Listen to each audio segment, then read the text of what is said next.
the United States of America has these banks of what are container hulls. Okay, they literally take your container ship, they put the container and they put them up wherever they want. They're mobile because you can put them on the back of a truck, and inside each container is a unit that can control a UAV. Okay, and the pilots who never leave the United States of America are operating airstrikes in Afghanistan. Okay, now we knew the Americans could do it. Okay, with their Predator drones and whatnot, right? Up until now, we did not know that India could do it. Now, whether this is Israeli technology, indigenous technology, American technology, I don't know. Okay, and I have the luxury of not knowing, so I am not feeling even the least bit concerned that some information might slip out from me that should not be in the public domain. So it's good I don't know. I don't want to know. Let me get Vicky into this conversation. Vicky, I think the subtlety of this should not be missed. We could have just made an announcement. We could have just shown a photograph. We've released the videos, and the videos are telling me wind speed, battery, they're telling me everything. We have decided that we want it to be known that what capability we have, guys. Yes, absolutely.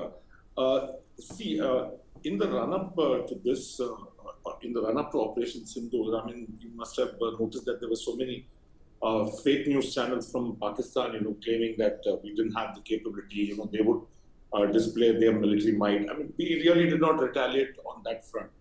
But, usually when such an attack is carried out, I mean, nobody knows what exactly was coming. Everyone thought it would be airstrike, some thought it was war. But this was, so sudden and precise that, it just took everyone by shock.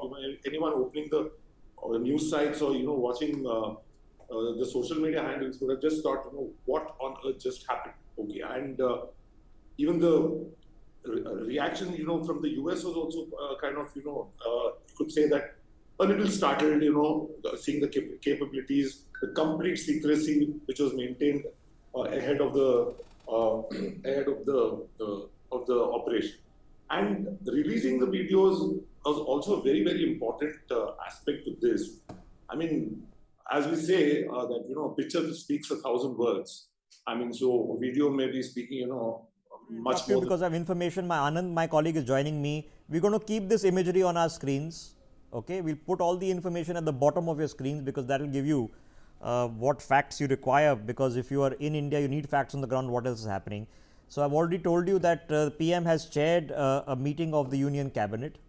No press conference is going to be held at all today, but all the union ministers have been briefed about what has taken place. I'm assuming in slightly greater detail than what has been publicly suggested or publicly revealed. Security meeting is now going to be held by the Prime Minister along with Defence Minister Rajnath Singh, Amit Shah, and others. So the security review has happened. The mock drills are going to continue. Anand, my colleague, is with us. So Anand, the mock drills are continuing. So can we figure out what is actually going on? What are these mock drills all about? Yeah, Rishabh, look, just a few moments later, Prime Minister Narendra Modi first of all chaired the Cabinet Committee on Security, and then he also held a meeting of the Cabinet here at his residence where several of the Union Ministers were present.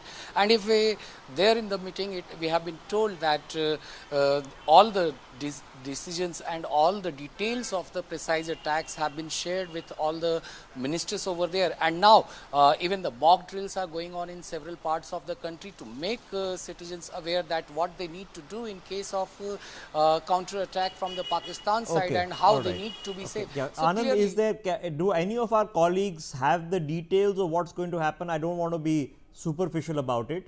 Where are these drills? What are these drills? Who's conducting them? Yeah, Rishabh, look, if we talk about the mock drills, then several of the senior police officials and Home Guard Department and NDRF, several of the agencies have been roped in for conducting these mock drills, and they are briefing that what they need to do. Even the fire services have been roped in, that what needs to be done in case of fire during the wartime. So all these agencies are now on the ground, and they will be explaining to citizens that what they need to do during the time of war and what are the precautions that they need to take in that crucial time. So these are the details that will be shared with residents and with the citizens of the country, across the country, and clearly this massive mock drill is being taken up in several districts of the country and in several states. So clearly the government is not leaving any stone unturned to brief the citizens that what they need to do in case war takes place and how they need to remain safe in such situation. So clearly this is a step further after the attack that India carried out so on the Anand, what I'm launch going to request you is, you once you get off air, get on the phone line with our colleagues, and let's inform the people what these mock drills are, where they are, who's doing them, what is that is required, who is going to participate, who's, let's get the details out, because there's no point in discussing in generalizations. We don't know what an air drill is, air raid siren is going to sound like. For your information, ladies and gentlemen, if you